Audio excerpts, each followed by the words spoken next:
നമസ്കാരം.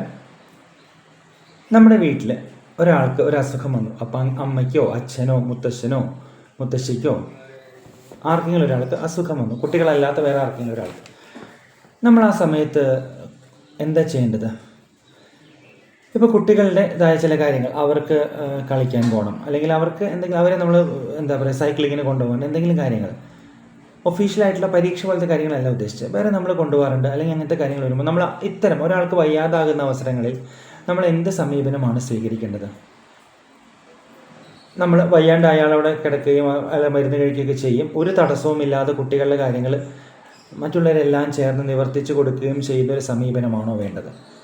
ആ സമീപനം പലപ്പോഴും കുട്ടികളൊരു ബുദ്ധിമുട്ടും അറിയരുത് എന്നുള്ള ഒരു നല്ല സദുദ്ദേശത്തോടു കൂടി ഉള്ളൊരു കാര്യമായിരിക്കാം, സദുദ്ദേശ്യത്തോടു കൂടിയുള്ളൊരു കാര്യമായിരിക്കാം. പക്ഷേ അതിനേക്കാൾ കുറച്ചുകൂടി നല്ലത്, കുട്ടികളിൽ എമ്പതി വളർത്താനായിട്ട് നല്ലത്, നമ്മളിപ്പോൾ ഒരാൾ വയ്യാതിരുന്നാൽ ആ ഒരാളെ കുട്ടികളും കൂടി ഒന്ന് ശ്രദ്ധിക്കുക. അവർ സ്വന്തമായിട്ട് ചെയ്താൽ നല്ലത്. സ്വന്തമായിട്ട് ചെയ്തില്ലെങ്കിൽ ബാക്കിയുള്ള മുതിർന്നവർ കുട്ടികളോട് പറയാം, നമ്മുടെ മുത്തശ്ശന് മുത്തശ്ശിക്ക് അല്ലെങ്കിൽ അച്ഛനും അമ്മയ്ക്ക് വയ്യ, ഇടയ്ക്ക് പോയി നോക്കൂ, സുഖവിവരം അന്വേഷിക്കൂ, അവർക്ക് വേണ്ടത് ഇപ്പോൾ ഇത്തിരി വെള്ളമാണെങ്കിൽ എടുത്തു കൊടുക്കുക, അല്ലെങ്കിൽ പ്രായത്തിനനുസരിച്ചുള്ള കാര്യങ്ങൾ, ചെറിയ ചെറിയ കാര്യങ്ങൾ, വലിയ കാര്യങ്ങളൊന്നും ചെയ്യേണ്ട. ഇതൊക്കെ ചെയ്യാൻ കുട്ടികളെ കൂടി ട്രെയിൻ ചെയ്യാനോ? ഒരാൾ വയ്യ, അതുകൊണ്ട് നമ്മുടെ ചില കാര്യങ്ങളിൽ ചില വൈകലുകൾ ഉണ്ടാകും, നീയും കൂടി അത് മനസ്സിലാക്കുക. ആ വയ്യാത്ത ഒരാളുടെ ജോലികൾ ഏറ്റെടുക്കാനും അത് കവർ ചെയ്യാനും ആ വയ്യാത്ത ആളെ ശ്രദ്ധിക്കാനും നമ്മളെല്ലാവരും ബാധ്യസ്ഥരാണ്. നമ്മുടെ കുടുംബത്തിലെ ഒരാൾ തന്നെയാണത്.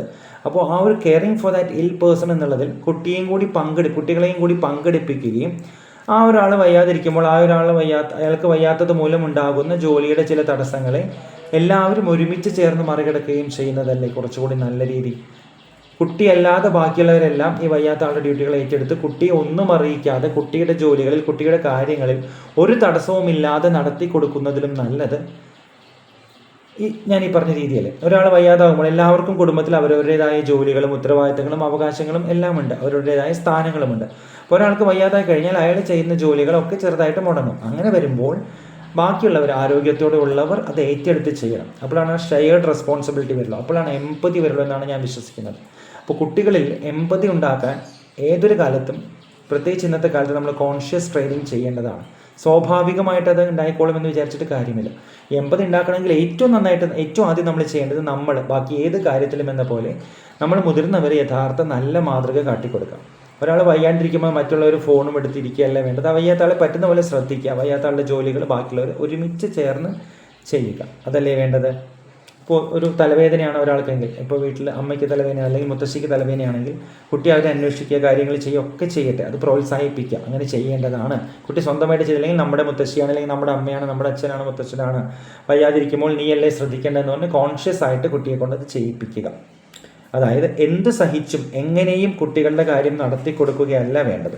അങ്ങനെ ചെയ്യുന്നത് കെയറിങ്ങോ അല്ലെങ്കിൽ ഒരു ശരിയായ ഒരു കൂടുതൽ മികച്ച ഫോം ഓഫ് ലവ് ആണെന്ന് തോന്നുന്നില്ല. അത് ഒരർത്ഥത്തിൽ അവരെ ചിലപ്പോൾ സ്പോയിൽ ചെയ്യാൻ വരെ കാരണമായേക്കാം. ആർക്ക് എന്ത് വയ്യെങ്കിലും എൻ്റെ കാര്യങ്ങൾ കൃത്യമായിട്ട് നടന്നോളും എന്നുള്ളൊരു ചിന്ത അവരിൽ വന്നേക്കാം. അങ്ങനെയുള്ള കുട്ടികൾ വളർന്നു വരുമ്പോൾ അവർ ബാക്കിയുള്ളവരോടും ഈ ഒരു സമീപനമാണ് സ്വീകരിക്കാൻ സാധ്യത. അപ്പോൾ ഇത് ശ്രദ്ധിക്കുക. നമ്മുടെ കുട്ടികൾ നമ്മുടെ വീട്ടിലെ VIP-കളല്ല, പക്ഷേ കുടുംബത്തിൻ്റെ ഭാഗമാണ്. നമ്മൾ അവരെ പ്രത്യേകം ശ്രദ്ധിക്കും.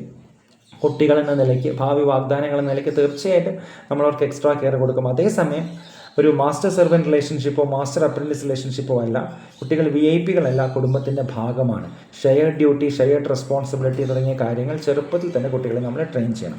നമ്മളിത് കാണിച്ചു കൊടുത്തു കഴിഞ്ഞാൽ, പറഞ്ഞു കൊടുത്തു കഴിഞ്ഞാൽ, ഒരു ഉപദേശ രൂപേണ എന്നുള്ളതിനേക്കാൾ കൂടുതൽ നമ്മൾ കാണിച്ചു കൊടുക്കുകയും അവരെ കൂടെ കൂട്ടുകയും ഇൻവോൾവ് ചെയ്യുകയും ചെയ്ത് കഴിഞ്ഞാൽ അത് യഥാർത്ഥ it will set up the right example and the children will follow suit എന്നുള്ളതാണ് എനിക്ക് തോന്നുന്നത്.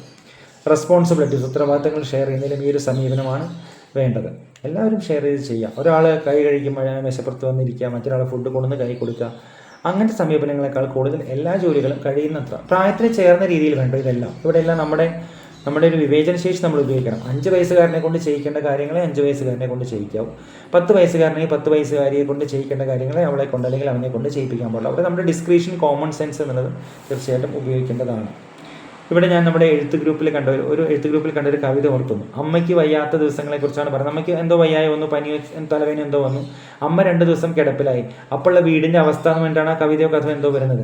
പാത്രങ്ങൾ എന്താ പറയുക, കഴുകാനുള്ള പാത്രങ്ങൾ അവിടെ ബേസിനിൽ കൂടിക്കിടക്കുന്നു, അലക്കാനുള്ള തുണികൾ കൂടിക്കിടക്കുന്നു, വീട് ഉറങ്ങിയ പോലെ, ഭക്ഷണമൊന്നുമില്ല, ബ്രെഡോ എന്തോ കഴിച്ച് കുട്ടികൾ തൃപ്തി അടയുന്നു. അമ്മയ്ക്ക് 2 ദിവസം വയ്യാതായപ്പോൾ വീടിൻ്റെ പ്രവർത്തനം സ്തംഭിച്ചു എന്നാണ് കവിത പറയുന്നത്. ആ കവിതയുടെ ഉദ്ദേശ്യം അമ്മ ചെയ്യുന്ന ജോലിയുടെ, അമ്മയുടെ വീട്ടിലുള്ള സ്ഥാനത്തെ പുകഴ്ത്തുകയാണ് ഉദ്ദേശ്യം.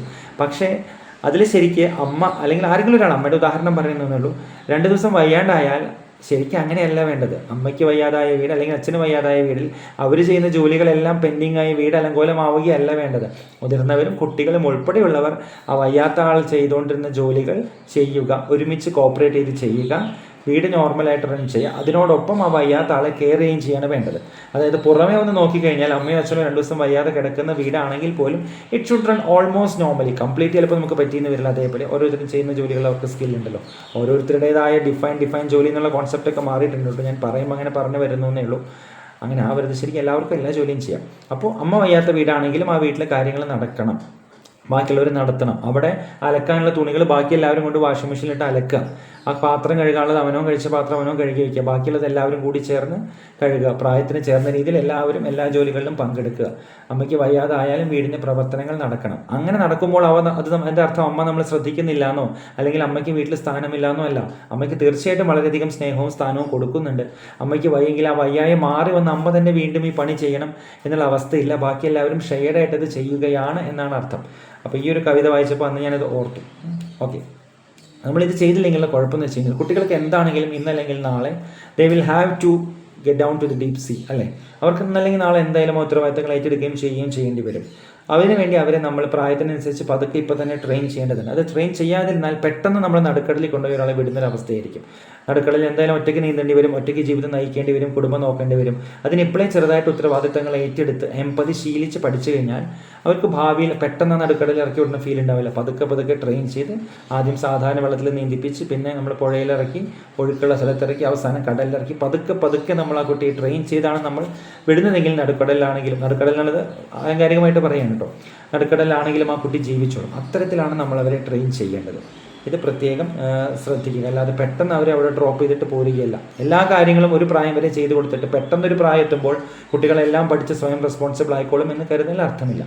പിന്നെ എമ്പതിയുള്ള, സ്നേഹമുള്ള, അണ്ടർസ്റ്റാൻഡിംഗ് ഉള്ള, സഹകരണമുള്ള, മനസ്സിലാക്കുന്ന, ഒരാൾക്ക് വയ്യെങ്കിൽ അവരുടെ ബുദ്ധിമുട്ടുകൾ മനസ്സിലാക്കുന്ന രീതിയിൽ നമ്മുടെ കുട്ടികളെ വളർത്തി കഴിഞ്ഞാൽ അവരുടെ ഭാവിയിലെ റിലേഷൻസിലും, അവർക്ക് ഭാവിയിൽ വിവാഹം കഴിച്ച് കുടുംബമാവളും അല്ലാതെ അവരുടെ എല്ലാ റിലേഷൻസിലും ആ ഒരു എമ്പതിയുടെ എലമെൻറ്റ്സ് കുറേയെങ്കിലുമൊക്കെ ഉണ്ടാവും. എത്ര ചെറുപ്പത്തിൽ, എത്ര നന്നായിട്ട്, എത്ര വ്യക്തമായിട്ട്, എത്ര കാര്യകാരണ സഹിതം, എത്രത്തോളം പ്രായത്തിന് ചേർന്ന രീതിയിൽ നമ്മൾ ചെയ്യുന്നു, ഇത് ഇനിഷ്യേറ്റ് ചെയ്യുന്നു, അത്രത്തോളം ഡീപ്പ് റൂട്ടഡ് ആയിട്ട് അത് അവരിൽ ഉണ്ടാകും. വയ്യാതിരിക്കുമ്പോൾ നമ്മൾ അയാളെ ശ്രദ്ധിക്കേണ്ടതാണ്. അയാൾ ഈ കുടുംബത്തിൻ്റെ ഭാഗമാണ്. അയാൾക്ക് ആരോഗ്യമുള്ളപ്പോൾ അയാൾ എല്ലാ കാര്യങ്ങളും ചെയ്തിരുന്നു. അപ്പോൾ വയ്യാതാകുമ്പോൾ നമ്മളാണ് ചെയ്യേണ്ടത്. ആ വയ്യായ അയാൾ അറിയാൻ പാടില്ല. ആ ശ്രദ്ധ കൊടുക്കണം എന്നുള്ള ബോധം കുട്ടികളിൽ വരണം. അത് ക്ലാസ്സുകളിലൂടെയല്ല, പ്രവൃത്തികളിലൂടെ അവരെ പങ്കെടുപ്പിക്കുന്നതിനുള്ള ആ ബോധ്യം കുട്ടികൾക്ക് കൊടുക്കണം എന്നുള്ള 2 കാര്യങ്ങൾ. ആ റെസ്പോൺസിബിലിറ്റിയെക്കുറിച്ചും എമ്പതിയെക്കുറിച്ചും പാരൻറ്റിങ്ങിൽ ശ്രദ്ധിക്കേണ്ട 2 കാര്യങ്ങളാണ് ഞാൻ ഇന്നിവിടെ പറയാൻ ഉദ്ദേശിച്ചത്. Thank you.